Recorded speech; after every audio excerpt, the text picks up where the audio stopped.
ఉప ముఖ్యమంత్రి ప్రజలందరూ టీవీల దగ్గర చూస్తున్నారు పవన్ కళ్యాణ్ గారు. గౌరవ అధ్యక్షుల వారికి హృదయపూర్వక నమస్కారం.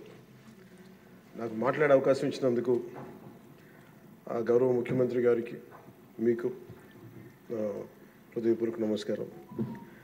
నేను గవర్నర్ గారి ప్రసంగానికి మనస్ఫూర్తిగా పార్టీ తరపు నుంచి నా తరపు నుంచి మనస్ఫూర్తిగా దానికి మద్దతు తెలుపుతూ ధన్యవాదాలు తెలియజేసుకున్నాను అధ్యక్ష. ఇక్కడున్న ఎక్కువ మంది చాలా సీనియర్ నాయకులు, మోస్ట్ ఆఫ్ దెమ్. నాకు ఇలాంటి సెషన్స్ ఎలా ఉంటాయో నాకు తెలియదు. ఫస్ట్ టైం నేను అంటే గొడవ ఎలా ఉంటుంది అసెంబ్లీలో నాకు తెలియదు. నాకు చాలా ఆశ్చర్యం కలిగింది ఏంటంటే నేను ఇట్లాంటి గొడవలు టీవీల్లో గతంలో తెలంగాణ నరసింహన్ గారు గవర్నర్గా ఉన్నప్పుడు ఉమ్మడి రాష్ట్రం అప్పుడు గొడవలు చూశాను, టీవీలో చూసామని. అట్లీస్ట్ దానికి ఒక కారణం ఉండిందో ఇంకో 100 విభేదించే పరిస్థితులు ఉన్నాయి. ఇక్కడ విభేదించడానికి ఏముందో నాకు తెలియలేదు. నేను అనుకుంటా ఉన్నాను అసలు ఇలా ప్రవర్తించవచ్చా అని.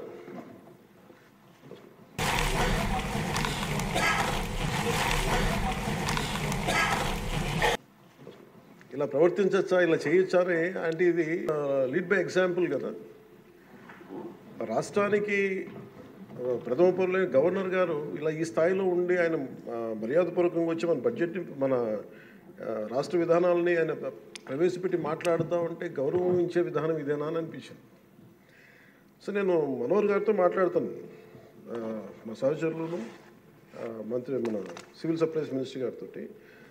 నా రూల్ బుక్ మేమిద్దరు మాట్లాడుకుంటే rules of procedure and conduct of business in Andhra Pradesh legislative assembly ఏంటి సార్ ఇలాగే మాట్లాడేస్తారంటే దాంట్లో చూపించాను. చాప్టర్ 5లో when the house assembles under article 175 176 of the constitution, every member shall maintain the dignity and the solemnity of the occasion before, during or after the governor's address and shall not obstruct or interrupt the address in any manner. Maintenance of dignity and salinity at governors address అనేది చాలా స్పష్టంగా ఈ rule బుక్లో ఉంటే మనమే రూల్స్ని implement చేయాల్సిన వాళ్ళం. వారికి సంఖ్యాబలం ఉందా లేదా పక్కన పెడితే every member of this house has a responsibility to follow the rules. మనమే కనుక రూల్స్ని బ్రేక్ చేస్తే ఇంక మన ప్రజలకి కానీ చూసే వాళ్ళకి ఏం చెప్తాం. నాకు చాలా కాలం క్రితం నేను అప్పుడప్పుడు మనోహర్ గారిని అడుగుతూ ఉంటాను, సరే అసెంబ్లీలో ఇక్కడ ఏమి గొడవలు జరిగినా ఎందుకు కేసులు పడవని, ఇక్కడ ఏమి మీకు కొట్టుకో. ఇది నాకు చాలా కామన్ మ్యాన్ ఒక ఇష్యూ, ఒక ఇంక్విజిటివ్నెస్. అండ్ నాకు పార్లమెంట్లో గొడవ జరిగినప్పుడు ఏమి అవ్వేంటి ఇలా ఇబ్బంది పెట్టేస్తారు ఏంటంటే ఇక్కడ అవేమి ఉండవు, ఇక్కడ ఇట్స్ ఫ్రీ ఫర్ ఆల్ అన్నట్టుగా మాట్లాడితే then we have more responsibility. మన మీద రూల్స్ పెట్టలేదు అంటే ఏం కేసులు పెట్టమండి. ఇదే కనుక నిన్న వాళ్ళు చేసిన గొడవే కనుక గవర్నర్ గారి మీద ఆయన సుప్రీంకోర్టు జస్టిస్గా ఉన్నప్పుడు ధైర్యం చేయగలరా, కళ్ళల్లో చూడగలరా?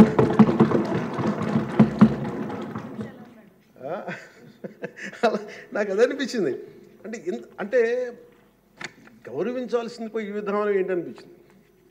నిన్న టీవీ వాళ్ళని అడిగారు, మీరు వీళ్ళ వైసీపీ నాయకులు ఇలా మాట్లాడారు కదా, మీ ఇదేంటి అని. YCP synonym for ruckus. అంటే గొడవకు కానీ బూతులు కానీ వాళ్ళు పర్యాయ పదం అయిపోయారు. అంటే నిన్న చూసిన గొడవ జరిగిన తర్వాత నాకు నిజంగా అనిపించింది, గౌరవ ముఖ్యమంత్రి గారు అన్ని సంవత్సరాలు వాళ్ళు ఎలాగా వాళ్ళని తట్టుకొని నిలబడ్డారో ఆయనకి హ్యాట్స్ ఆఫ్ తెలియజేస్తారు. అది ఎంత గట్స్ ఉండాలి, ఎంత దమ్ము ఉండాలి, ఎంత ధైర్యం ఉండాలి. అలాగే నాకు నిన్న గొడవలు జరుగుతుంటే నాకు అనిపించింది, నాకు ఇవే గుర్తొచ్చినాయి అధ్యక్ష. వాళ్ళు ఎప్పుడైతే పేపర్లు విసిరేసి అక్కడ దాకా వచ్చారో నాకు గుర్తొచ్చింది వివేకానంద రెడ్డి గారి హత్య గుర్తొచ్చింది.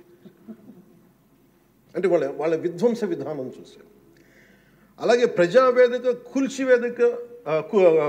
ప్రజావేదికని కూల్చిన విధానాన్ని గుర్తొచ్చింది అధ్యక్ష.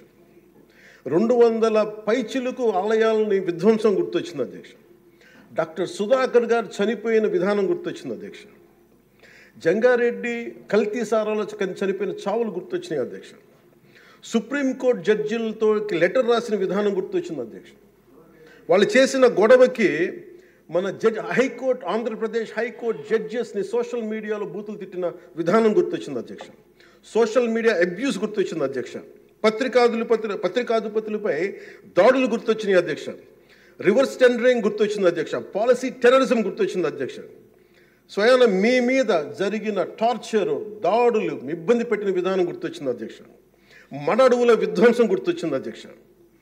చంద్రబాబు గారిని 53 రోజులు జైల్లో పెట్టి ఇబ్బంది పెట్టిన విధానం గుర్తొచ్చింది అధ్యక్ష.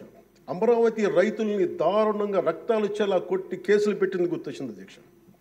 తిరుపతి కల్తీ లడ్డులు గుర్తొచ్చినాయి అధ్యక్ష. అబ్యూస్ ఆన్ విమెన్ గుర్తొచ్చింది అధ్యక్ష. మన కళ్ళ ముందు వీళ్ళు విధ్వంసం తెలియజేస్తూ ఉన్నారు. వీళ్ళు ఈ స్థాయిలో ఇక్కడ ప్రవర్తిస్తే దానికి సంబంధించి బయట ఇట్లాంటి గొడవలు జరుగుతాయి అధ్యక్ష. ఇది మారాలి అని చెప్పి మనం మాట్లాడితే ప్రజలు మనకి ఈ రోజున ఇంత అత్యధిక బలంతో మనల్ని ఇక్కడ నుంచోబెట్టారు అధ్యక్ష, ఇక్కడ కూర్చోబెట్టారు మనందరినీ. దీనికి గౌరవ ముఖ్యమంత్రి గారు ప్రదేశాలు చెప్తూ ఉంటారు.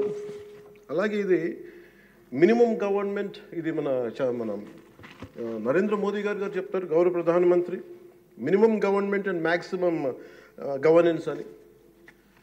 దాంట్లో భాగంగానే చాలా గ్రేట్ అడ్మినిస్ట్రేటివ్ రిఫార్మ్స్ పట్టుకొచ్చారు. ఈ రోజున వాట్సాప్ గవర్నెన్స్ కూడా ముందుకు తీసుకెళ్ళడానికి ఆయన అనుభవం. అంటే మేము ఈ ప్రభుత్వం చేస్తున్నది అధ్యక్ష, ఎక్కడా కూడా ప్రభుత్వం ప్రజలకి సామరస్యపూర్వకంగా ఉండాలి, ఎక్కువ సానుకూలంగా ఉండాలి, ఎక్కువ బాధ్యతలు పెట్టాలి, ఎక్కువ బరువు పెట్టకూడదు అనే విధంగా గౌరవ ముఖ్యమంత్రి గారి ఆధ్వర్యంలో నడుస్తూ ఉంది ప్రభుత్వం. మేమందరం ఆయనకి సహాయ సహకారాలు అందిస్తూ ఉన్నాం అధ్యక్ష. Governor his excellency Abdul Nazeer గారికి రాష్ట్ర ప్రభుత్వ అధిపతిగా గవర్నర్ హోదాలో శాసనసభను ఉద్దేశించి రాష్ట్ర అభివృద్ధి భవిష్యత్ నమూనాను దిశానిర్దేశం చేసినందుకు వారికి నా హృదయపూర్వక కృతజ్ఞతలు. అలాంటి ఉన్నతమైన వ్యక్తి ఇస్తున్న సందేశాన్ని చూసి వైసీపీ వాళ్ళు బాయ్కాట్ చేయడం చాలా దురదృష్టకరం. ఇలాంటి ఆయన చూస్తూ ఉన్నాను అధ్యక్ష. ఇట్లాంటి ఇబ్బంది పెట్టే సమయంలో కూడా ఆయనకు ఆరోగ్యం కూడా సరిగ్గా లేదు, జ్వరం వచ్చిన సమయంలో కూడా ఆయన ఎంత ఇబ్బంది పెడుతుంటే ఆయన చాలా సక్సెస్ఫుల్గా ఆయనకి ఇచ్చినందుకు మనస్ఫూర్తిగా వారికి నా ధన్యవాదాలు, నా కృతజ్ఞతలు తెలియజేస్తాను. చట్టసభలు, దేవాలయాలు లాంటివి రాజ్యాంగాన్ని పరిరక్షించేందుకు 5 కోట్ల ఆంధ్రప్రదేశ్ రాష్ట్ర ప్రజల భవిష్యత్తుని నిర్ణయించే వేదిక ఇది. అలాంటి సభను హుందాగా నడిపించాలని కూటమి ప్రభుత్వం అధికారులకు వచ్చిన రోజు నుంచి తరచుగా చెప్తూ గౌరవ ముఖ్యమంత్రి గారు పదే మా అందరికీ దిశానిర్దేశం చేస్తూ ఉంటారు. గతంలో కూడా మొదటి రోజు కూడా వారికి ఎట్లా రావాలి పెడితే లేదు మనం ఇబ్బంది పెట్టొద్దు, వాళ్ళకి 11 సీట్లు వచ్చినా కానీ పాపం వారికి ఇవ్వాల్సిన గౌరవం వాళ్ళకి ఇద్దామని చెప్పి ఏ రోజు కూడా ఇబ్బంది పెట్టి గబుక్కుని ఒక మాట అంటుంటే గౌరవ సభ్యులు కొంతమంది ఇక్కడి నుంచి అలా చెయ్యొద్దు, అలా మాట్లాడకండి అని అందరినీ చాలా సున్నితంగా మందలించారు ఆయన. ఇట్లాంటి ఉన్నప్పుడు వాళ్ళు ప్రవర్తించే విధానం చాలా బాధ అనిపించింది. మేమందరం 164 మంది సభ్యులు చాలా బాధ్యతగా వ్యవహరిస్తున్నాం అధ్యక్ష.